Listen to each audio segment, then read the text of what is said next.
I try not to hate myself for what I've done. I keep telling myself that I'm not the first and surely won't be the last. There was simply no other choice. I was walking home after doing a bit of shopping, a bag of groceries in each hand.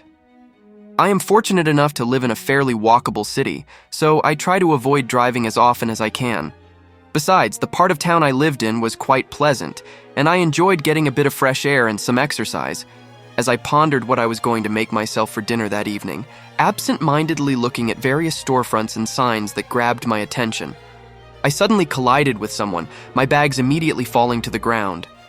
"Oh God, I'm so sorry," said the man I had bumped into, or had he bumped into me. He knelt down and began helping me pick up my groceries.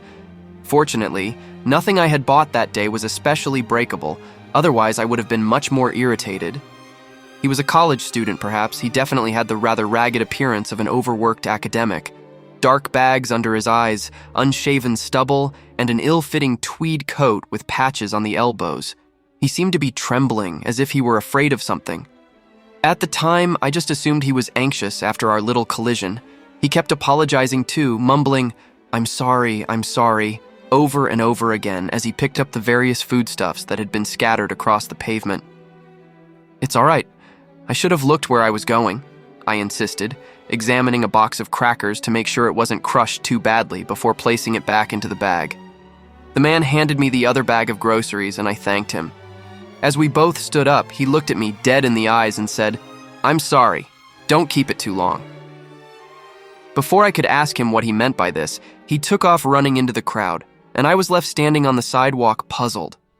I arrived home about 15 minutes after my encounter with the man on the sidewalk and began putting away my groceries in the pantry.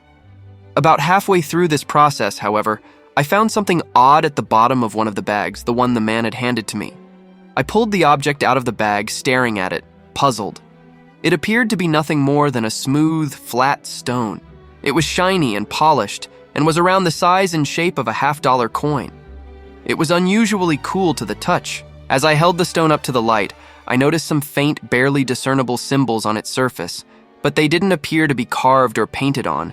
Instead, it seemed as if they were a part of the structure of the rock itself, like the cross-section of a fossil. I'm not much of an expert on languages, and I never did manage to identify any of the symbols on it, but I suppose they looked vaguely like the letters of ancient Greek, perhaps, though even that is a loose comparison at best. I'll be honest, I had no idea what to think at the time. I assumed it must have been some sort of viral marketing campaign or social media trend of some sort. I set the stone down on the counter and finished packing up the groceries, forgetting about it. I made myself a simple dinner of some vegetable fried rice and watched a movie before getting ready for bed. I brushed my teeth, made my bed, and turned off all the lights in the house, double-checking that the doors and windows were all shut and locked as I did so. This is very important. It must be understood that I always make sure that my doors and windows are securely locked before I go to bed. I've always been a bit paranoid, and even though I live in a fairly crime-free neighborhood, I still worry about burglars. When I was satisfied that my home was suitably impervious to intruders, I began to change out of my day clothes into some pajamas. As I was removing my pants, I felt something strange bulging in my left pocket. I reached in and pulled out the stone, smooth and cool against my hand, glinting slightly in the light of my bedside lamp. That's strange, I thought to myself.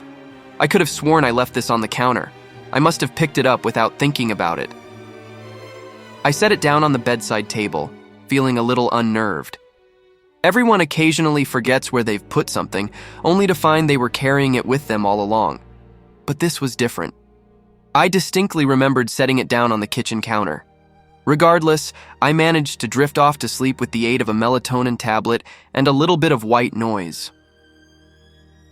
I've always been a light sleeper, so I usually have to have some faint sound or another to listen to when I go to bed in order to avoid waking up at every creak and groan of my house settling. I woke up at around 12 home to the sound of footsteps coming from inside the house. I live alone, and my house doesn't share any walls with anyone else, so it couldn't have been me hearing a neighbor getting up for a midnight snack. I don't keep any pets either. I shot up in bed, listening intensely, trying to gauge where the sound was coming from. I turned off the white noise to make sure I could hear properly. All was silent for a few painful moments, and I worried that I may have simply imagined it. but then I heard it again, the slap of bare feet against wood. I grabbed the flashlight I kept in the drawer of the bedside table and began to creep through the house. The flashlight was the sort that was designed for use in self-defense, with a strobe setting and sharp protrusions at the front. It wasn't much, but I felt a little safer having it in my hands. I crept slowly through the house, aiming the flashlight's beam at every corner. In retrospect, I'm not entirely sure why I didn't just lock the door to my room and call the police. That would have been the logical thing to do in my situation, but I don't think it would have helped much even if I had. I followed my ears whenever I heard the footsteps recur, eventually making my way to the living room. I'll admit it, I come from a somewhat wealthy family, and as a result, live in a fairly nice house. The living room is large and open, with a polished hardwood floor, high ceiling, and sliding glass doors that reveal my backyard. The moonlight shone in from outside, illuminating the room dimly, but there was nobody there. And yet, as I stood there, warily shining the flashlight around the room, I heard once again the slapping of bare feet on wood coming closer to me. I began to panic, spinning around and flailing the flashlight about wildly, trying to get a glimpse of whoever was coming towards me. There was nobody that I could see. The footsteps came closer and closer, louder until it felt like they were almost right next to me, when I suddenly noticed something else. The footsteps were coming from above me. Trembling with fear, I shakily looked upwards towards the wood-paneled ceiling, guiding the beam of light to follow my gaze. That's when my flashlight abruptly went out. I shrieked with terror and rushed for the light switch, flicking it on quickly. The chandelier-styled light fixture turned on, illuminating the room in an instant. There was nothing there. I spent the rest of the night wandering through the house, turning on every light I could find, searching every nook and cranny for any sign of an intruder. Predictably, I didn't find anything out of the ordinary. By the time the sun rose, I was exhausted and wished very much I could just go back to sleep. I was still tired when I began my walk to work, yawning frequently as I pushed through the crowd on my way to the office. The day was a little bit foggy, but not so much that I couldn't see, though it did seem strange for the season. I could make out my immediate surroundings just fine, but some distant objects were a little harder to discern. As I sluggishly put one foot in front of the other, fantasizing vaguely about my office's free coffee, I noticed something odd out of the corner of my eye. It looked like some sort of banner hanging from a street lamp in the distance. I couldn't see it too well with the unusual fog, but something about it seemed wrong. As I got closer, I started to question whether it was a banner at all. There was certainly something hanging from the street lamp, but it wasn't flapping in the breeze, and it seemed much too bulky to be fabric. Even though I couldn't make out what it was at this distance, something about it caused me to feel deeply uneasy. A chill ran up my spine, as though I were being watched.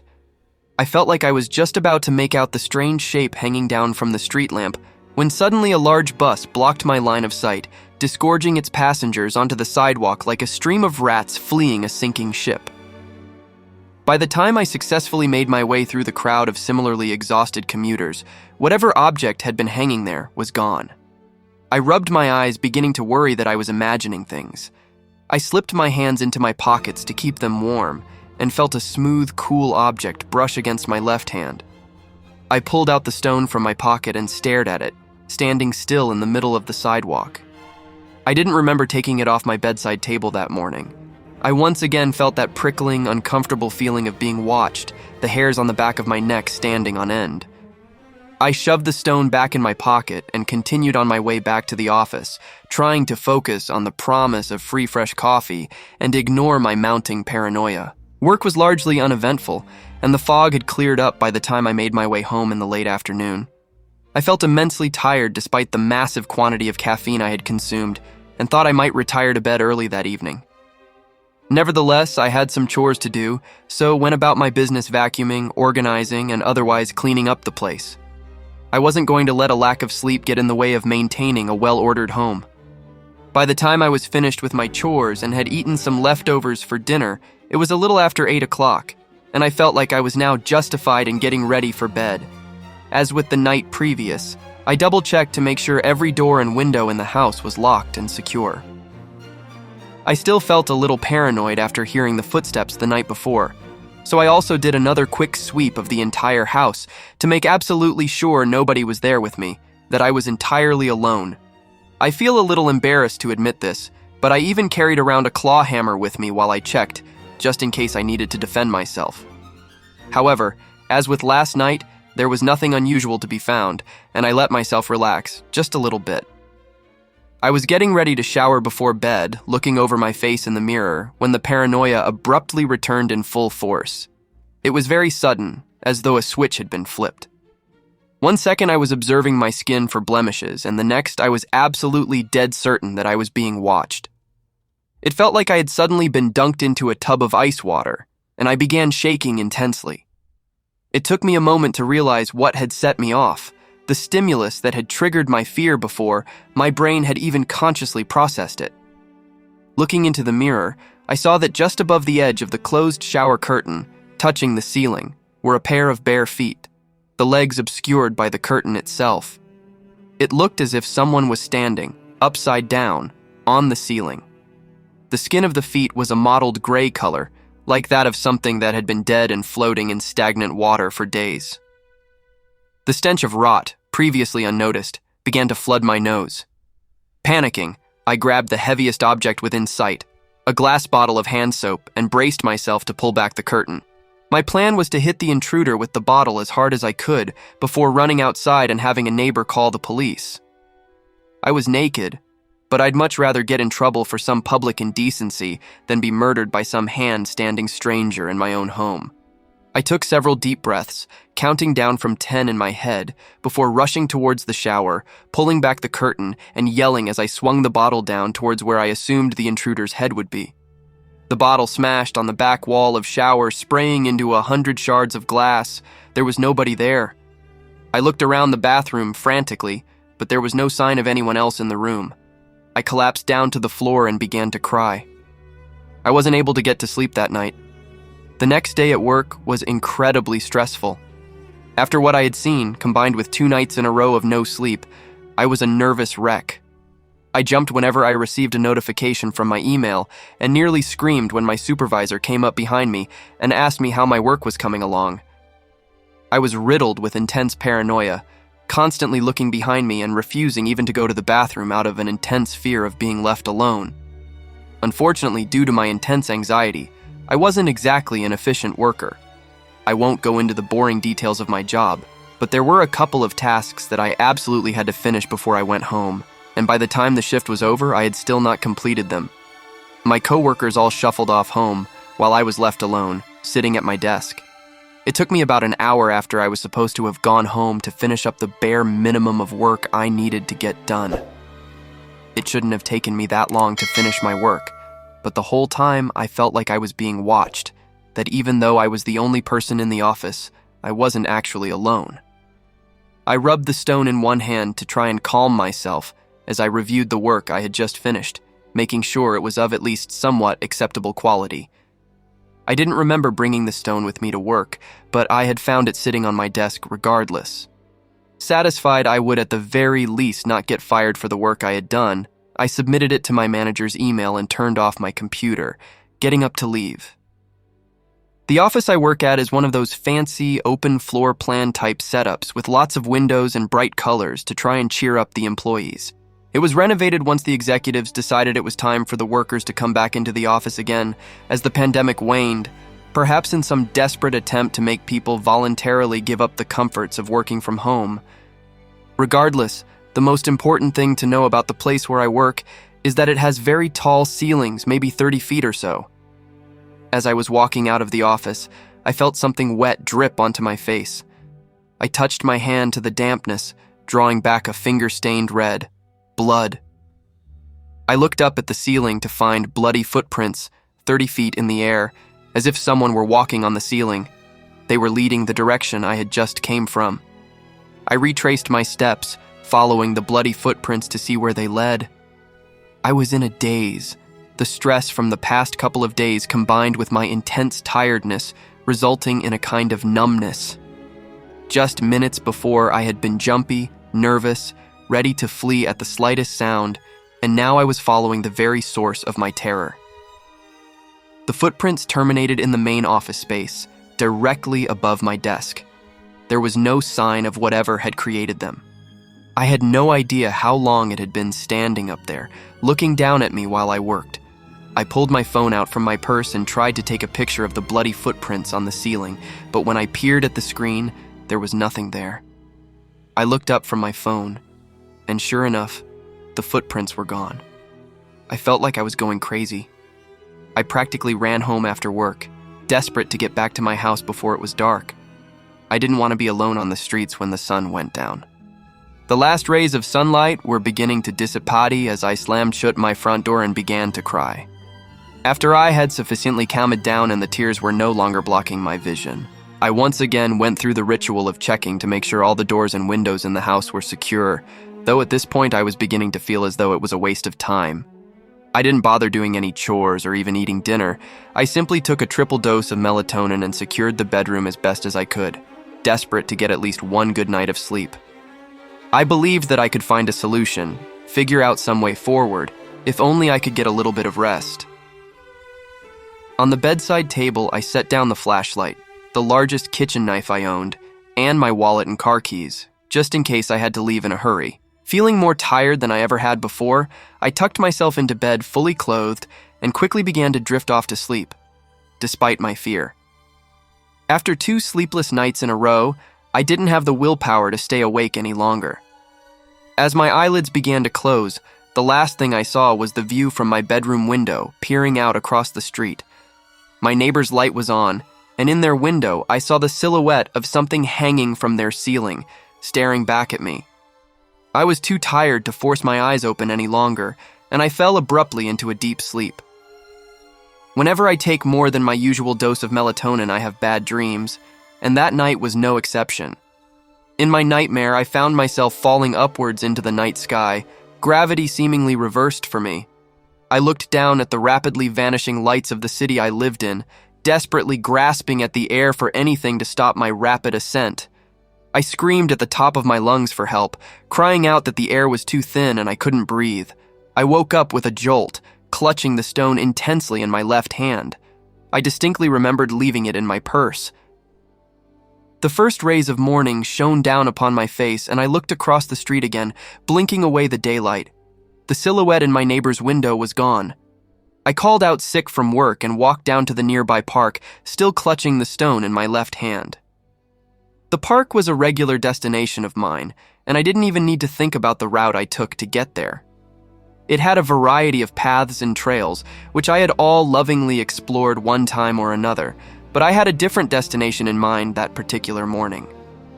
There was a small lake near the center, upon which one could fish and rent small paddle boats. I gripped the stone even tighter as I marched purposefully towards my goal. It was another foggy morning, and the lake was shrouded in a thick mist. I couldn't see the opposite shore from the beach where I stood, gazing out over the still water. Transferring the stone into my right hand, I took a deep breath, calming myself, before skipping it across the water as hard as I could. The near-perfect smoothness and circular shape of the stone made it ideal for skipping, and it hopped across the water once, twice, 3 times, before finally sinking with a faint plop. I turned to leave, satisfied that the task I had set out to do was complete, before I heard a sound from the lake behind me. It was the distinctive sound of a stone skipping across water. I looked back at the lake to find the stone flying towards me, landing at my feet with a slight clatter as it hit the pebbles that made up the beach. I bent down and picked the stone back up again, slipping it into my pocket. I felt numb. My only hope was finding the man who had slipped me the stone in the first place. If he couldn't stop what was happening to me, he could at least explain what was going on. I hated him for what he had done. I hated him for cursing me to be followed by this inexplicable thing, for handing me this stone that seemed impossible to get rid of. As I walked down the streets of the city, I wondered what it was that was following me exactly. Was it a ghost, a demon, or something else? I'd never gotten a good look at the thing, just its mottled gray feet and the vague human outline of someone standing upside down upon the ceiling, staring at me. It was almost stupid, comical even, but regardless of how utterly bizarre it was, just the thought of seeing that thing filled me with an intense, palpable dread. As I looked around the crowds of pedestrians, desperately trying to seek out the man who had brought all this upon me in the first place. I kept thinking that I saw it everywhere I looked. Was that it, hanging from the awning of that office building's window? Or there, walking on the underside of the overpass, was it coming closer to me? Perhaps I saw it through the glass display of a clothing store, glaring at me as it stood on the ceiling above a faceless display mannequin. Yet whenever I tried to get a closer look, to confirm what I thought I saw, it was gone. I was so distracted by my paranoid terror that I didn't even see the old woman when I bumped into her, sending her sprawling across the sidewalk. She looked to be homeless, carrying plastic bags filled with cans and bottles to be turned in for money at the local recycling plant. She swore at me, telling me to watch where I was going, and I apologized profusely as I began helping her off the ground. On instinct, I started to help gather up her fallen cans and bottles, putting them back into the plastic bags that had been dropped. As I did so, a thought suddenly occurred to me, a thought that I regret. I pulled the stone out from my pocket and slipped it into the bag with the cans before handing it back to the woman. She accepted it with a mumbled "thank you," and I locked eyes with her for a moment, gazing at her wrinkled face with an expression of deep remorse upon my own. "I'm sorry," I said. "Don't keep it too long." With that, I ran back into the crowd and headed home. Thank you for watching True Scary Stories from Reddit. Comment below and tell us which one was your favorite. If you enjoyed today's video, please like it. And if you haven't already, make sure you subscribe for more by hitting the bell icon to get notified when new videos go live. That's it for today. I'll see you next time.